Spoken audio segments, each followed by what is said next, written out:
President Tito Soto at Ping Lacson naniniwalang hindi importante ang pagdalo ni dating House Speaker Martin Romualdez sa hearing ng flood control scam. Political analyst na windang matapos sabihin ng Malacanang na mananatiling inosente pa rin si Martin Romualdez. Pero bago ang lahat, kung hindi pa kayo nakapag-subscribe sa channel na ito, please do subscribe para mas maging updated pa kayo sa mga susunod kong mga videos. Sa isang interview, inihayag nga ni Senate President Tito Soto na hindi umano masyadong mahalaga ang pagdalo ni Martin Romualdez dahil isang beses lamang umano nabanggit ang pangalan nito sa investigasyon na kahit na kinilala ng mastermind si Martin Romualdez kabilang si Saldico at PBBM sa flood control anomalies.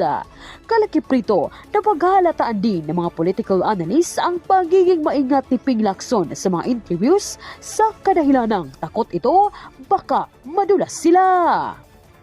Sa next hearing, si former Congressman Saldico and former House Yes. Speaker Martin Romualdez. Although yung kay former speaker, although we will invite him through Speaker Bogie D, wala naman talagang direct na pag-implicate sa kanya except yung statement ni Gutesa, but we'll give him the opportunity to respond.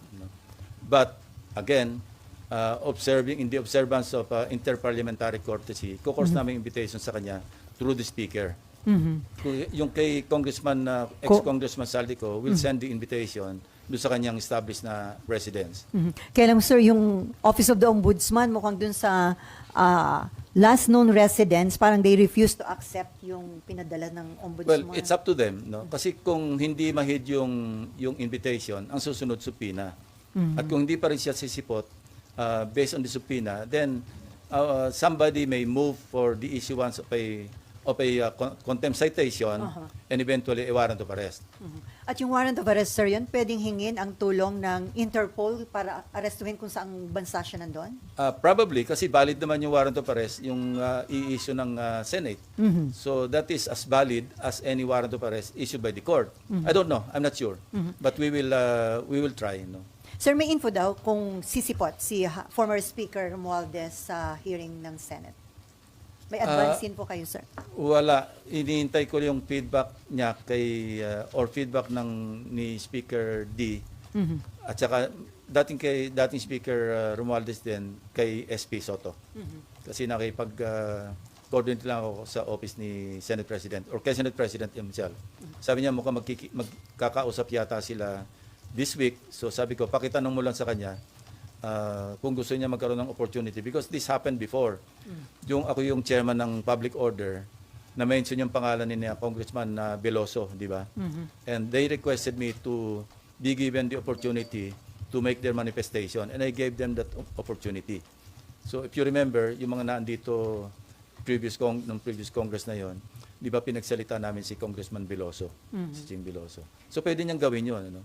At kung gusto niya sagutin yung mga allegation. In fact, we're thinking of sending subpoena do sa STECOM do sa contractor na naggagawa ng renovation noong bahay sa 42 McKinley Road. Ano?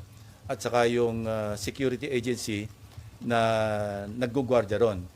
So, kung meron silang logbook, ipapadala namin yung logbook dito to find out if indeed between the period December 2024 hanggang August 2025, I believe yun yung period na sinasabi ni Gutesa na nagde-deliver sila ng pera do sa 42 McKinley Road. At kung meron sa logbook na may mga pumasok talaga mga sasakyan, mga vans or convoy of vehicles, then that's a strong supporting document to buttress yung testimony ni Gutesa, even without Gutesa coming back to testify, I think. Because remember, yung kanyang sinumpang salaysay na naging questionable o forged yung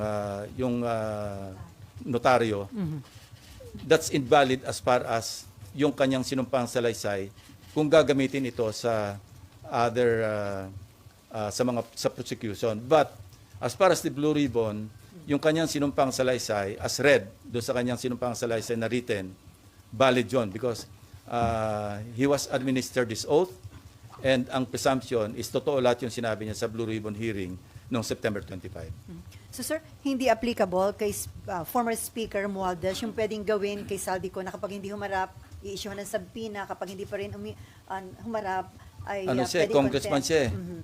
So hanggang invitation lang ang pwedeng gawin ng Yes, Senate. through the Speaker. Sabi ko nga, interparliamentary courtesy. And by the way, I'd like to clarify, yung interparliamentary courtesy, ito'y binibigay do sa institution, hindi sa tao. Kaya nga interparliamentary courtesy kasi courtesy yan ng Senado sa lower house and vice versa. Anyway, okay. Amor? Marlon? RG? Okay, si Camille. Nahin natin, Amor. Apo. Sir, balikan ko lang po kay Guteza, are you bothered by his disappearance? And ano po yung current efforts right now to locate him? Well, obviously, sincere yung efforts to locate him. Ano? Kasi yes to clarify eh. Yung kung meron siya maidadagdag, idagdag niya. No? So, importante yung kanyang presence kung meron siya maidadagdag pa sa kanyang nauna ng pinahayag. At saka concerned din kasi hindi na natin alam kung ano nangyari sa kanya. No? May mga claim na nasa marine compound, hindi naman pala. May mga... At saka parang gusto ko rin malaman sa kanya, sino ba talaga yung naggawa ng affidavit mo? Kasi nakita ko yung interview ni dating Congressman Mike Defensor, katulong sila eh. Sinasabi niya na they helped Gutesa draft his affidavit. So kailangan maklarify din yon. Hindi bang sariling gawa ni Gutesa yung affidavit? Kung hindi niya sarili, sino yung mga tumulong sa kanya na maggawa ng affidavit? Ano po yung basa or tingin nyo, analysis nyo dun sa situation? Is he hiding or meron po bang nagtatago sa kanya? Hindi ko alam. Yung guess mo is as good as mine. Ano? Kasi wala nga nakakalam, tahimik na tahimik. Alam nyo, ganito lang yan. Ano? Kung ang hangad mo, mag-prosecute talaga, makapagpa-convict talaga, dapat hindi siya nawawala. Kasi ang pwede lang mag-prosecute sa kanya, DOJ or Ombudsman. Hindi siya mahanap ng DOJ. Hindi siya mahanap ng Ombudsman. Kung ang intention mo ay magpropaganda lang, diyan ka sa Blue Ribbon at mawala ka na. Kasi yun lang eh. Sa ngayon, di ba, nagkaroon ng isipan sa mga kababayan natin na siya lang ang nakapag-implicate kay Speaker Romualdez. Yung although kay Congressman Saldico, hindi lang siya, ang dami pang ibang nag-implicate sa kanya, nauna na. Pero ang importante rito, in-implicate niya si dating Speaker Romualdez at nag-iisa siya nakapag-implicate. Pagkatapos nawala siya. So kung ang hangarin mo is talagang logical conclusion, which is to prosecute and convict former Speaker Romualdez, dapat nandito siya. Hindi man sa Blue Ribbon, kung inisip niyang hindi siya makapagtiwala sa Blue Ribbon, humarap man lang siya sa DOJ, humarap man lang siya sa Ombudsman. Kung yun ang hangarin. So now, anong isipin natin? Bakit Blue Ribbon lang at pagkatapos ng isang pagsipot, nawala ka na? So sir, hindi niyo ba tatanungin si Mike Defensor considering na siya ang nagbigay kay Marcoleta? Yun nga, papadala namin yung subpoena through the office of Senator Marcoleta. No? And yung sinasabi niya na ini-spyan ko siya, hindi yun ang dahilan. Gusto ko lang makita, kaya pinareview ko yun, para makita ko, baka sakaling may nakakakilala o makikilala natin yung kasabay niyang dumating. So incidental na lamang yon na sinalubong pala siya ng staff ni Senator Marcoleta, dinala sa opisina niya, nag-stay for a while, tapos nanood ng hearing doon sa gallery hanggang sa tinawag siya, 10:27 I think. But he stayed there, he arrived at around 8:27. At saka yung CCTV, this is a public place, yung Senado. Huwag tayong magtaka, alam na natin na merong CCTV dyan. Kayo mismo, namamonitor nyo kami pag dumarating na kami, di ba? Kaya minsan nakaabang na kayo sa second floor. So this is an open area. No? And, you know, meron tayong jurisprudence tungkol sa CCTV footages. Yun yung Ople versus Torres. Ang tawag doon, ang doctrine doon, yung reasonable expectation of privacy. Meaning, pag nasa public place ka, i-expect mo naman na yung privacy mo, mako-compromise, no? May reasonable expectation privacy. Kung nasa private place ka, now, I heard Senator Marcoleta na kung ako raw ba nagbi-Big Brother o okay lang ba raw na tiktikan niya rin opisina ko. Well, bibigyan ko siya ng logbook kung gusto niya everyday, kung sino yung pupunta sa office ko. At walang contractor na pupunta doon. Wala maski sino pupunta except mga official business. Public place to eh. Wag tayong maging onion skin na lalabas yung mga bisita natin o kung sino yung mga pinatawag natin. Dahil CCTV yan eh. Okay, last question, Opo. Imar. Sir, mag-a-apply po ba dun kay Guteza yung pag hindi po siya sumipot after the subpoena ay warrant of arrest yung next? Meron na siyang problema sa prosecution service ng DOJ. Why? Because meron ng resolution yung RTC, Executive Judge ng Manila, na nagre-recommend na siya sumailalim sa preliminary investigation for falsification of documents. So, let's leave it at that. Now, hindi naman siya, ibig sabihin, pumunta siya rito on his own volition. Ano? Para gipitin pa siya na i-issue siya ng subpoena and then warrant of arrest, papakontempt, I don't want to go there. Sir, naalala ni Nimpa, si Mike Defensor din ang naglabas noon kay Ador Mawanay. So, regarding, No, I'd like to correct that. Ano? Yun ang misimpression. Hindi si Ador Mawanay, si Udong Mahusay. Udong. Remember, si Udong Mahusay, yun yung whistleblower against former FG. Di ba? Nung nasa safe house, ano yun, hindi kinidnap, ni-rescue ni Mike Defensor. So, nawala yun as witness. Si Ador Mawanay, ewan ko kung sinong sirari ng ulo na nag-recruit, ano, nag-invento ng mga account numbers na meron kaming $700 million dalawa ni ERAP, no? Na in several foreign banks. And you know, ano lang to, trivia. I myself, kasi nag-aalala ko noon, baka mamaya, dinipositohan nila ako ng pera sa Hong Kong na i-withdraw nila lang na para maipakita lang na meron akong account na ganong kalaki sa Hong Kong. So ako mismo, nagkusang loob noon, I wrote the regional director of HSBC. No, hindi. Ano ito? Hong Kong. Yung isang bangko. Anyway, na nag-reply, ang sagot sa akin, yung pattern ng account number ni Mawanay, pattern ng account number ng credit card, hindi ng bank account. Doon pa lang, alam ko na nagsisinungaling siya. And by the way, Victor Corpus, siya kasi nag-handle, after 10 years, or more than 10 years, he approached me through a fellow cavalier na gusto rin mag-apologize personally. And I accepted. No, nag-usap kami, sabi niya talagang, I was taken for a ride, although it took him that long to rectify and to apologize. Sabi ko, apology accepted. Even yung one major daily, yung Philippine Daily Inquirer, kasi naging subject ko ng libel case yung Philippine Daily Inquirer. No? They tried to negotiate with me doon sa aming libel case. Sabi niya, any story that you want, headline or above the fold. Sabi ko, I don't want that. Ang kailangan ko lang to get back or restore my dignity. No? Maggawa lang kayo ng konting erratum, public apology, kasi talagang for the longest time, yung nagsuffer ako ng gusto. So, this is nothing new to me, no? Yung nangyaring ganyan na nagre-recruit ng witness, nakapanira ng tao, because I've been there. I've done that. So, sir, may info ka ba? Bakit si Mike Defensor ang nilapitan ni Gutesa? Tapos si Mike Defensor inilapit naman kay Senator Marcoleta.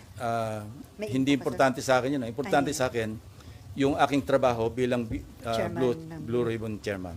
Yung mga side lights, yung mga distractions, yun ang nakakasira sa investigation. Ano? When somebody disrupts the proceeding, when somebody distracts yung attention, hindi tayo makapokus sa real issue, then doon tayo maliligaw. Okay. Marlon, then Camille, and then Raymond, and then Nympha. Since na-mention nyo na valid naman yung testimony na si dahil under oath yung sinabi sa hearing, may effect pa ba sa credibility niya yung sinasabing forged? Yes, valid, pero somehow, makaka-affect sa credibility niya. Kasi di ba sabi rin ng mga abogado, falsus in uno, falsus in omnibus, false in one, false in all. So, hindi ko sinasabing hindi totoo yung sinasabi ni Gutesa sa kanyang affidavit o sa kanyang pagsasalaysay sa Blue Ribbon Committee. Pero hindi ko rin sinasabi na solid yung kanyang credibility. Kasi siya mismo nagsabi, nang tanongin siya, na siya mismo nagpa-notaryo ng kanyang sinumpang salaysay. So, alin dyan ang totoo, alin ang hindi. Hindi na natin alam. And doon din, pag hinimay natin yung kanyang statement, minsan box, minsan maleta, no? Tapos parang hindi kakasya doon sa sinabi niyang isa o dalawang vans, yung iba SUV. Hindi kakasya yung 46 na maleta. Parang hindi kakasya doon. So these are, if we examine the testimony o yung kanyang yung as narrated, titingnan natin lahat 'yon. And paggawa ng committee report, pati sa recommendation kung sino ba yung papelan ng charges, all those things will be considered. Sir, tinry niyo po bang lapitan o kausapin si Senator Marcoleta since siya yung nagpresenta? Baka siya yung dapat mag-exert din ng efforts to locate yung witness niya. Hindi kami nag-uusap Sir, Basta papadala ko lang subpoena sa office niya. Bahala siya kung gusto niya produce niya. sir, is there a need to invite then si Mike Defensor and then another si Hindi na, Congress? madidistract lang Let's focus on the issue at hand. Ang issue rito, flood control anomalies. Mga ghost projects, substandard na projects, hindi lang flood control, pati yung buong national budget natin apektado. Pati yung buong bansa natin apektado. So let's not be distracted by the presence of Mike Defensor, kung sino-sino man. Ako, I'd rather stay focused on the issue at hand. How about sir, si Congressman Eric Yap na binanggit din ni Gutesa dun sa affidavit niya?